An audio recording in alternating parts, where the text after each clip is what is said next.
Info Channel. Subscribe now.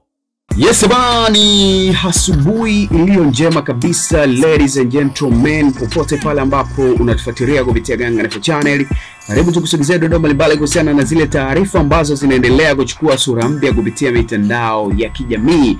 Na taarifa kubwa tulionayo hapa ni kuhusiana na mbunge kupitia chama cha upinzani ajikuta kimnadi Rais Samia Suluhu Hassan kupitia uchaguzi wa mwezi Oktoba mwaka 2025 ambao unatarajiwa kufanyika katika nchi ya Tanzania.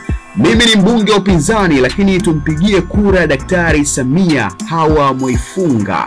Mbunge viti maalum wa Chama cha Demokrasia na Maendeleo Chadema mkoa wa Tabora Hawa Subira Mwaifunga huenda kabadili mifumo ya siasa zake baada ya kumnadi Rais Samia Suluhu Hassan ambaye sio chama chake kwenye mkutano hadhara ambao ulifanyika maeneo hayo hapo. Mkutano huo ulifanyika katika viwanja vya shule msingi Ipuli mjini Tabora. Mwaifunga kwa mara yake ya kwanza ameeleza kwa msisitizo kumuunga mkono Rais Samia Suluhu Hassan kupitia uchaguzi wa mwezi Oktoba mwaka 2025.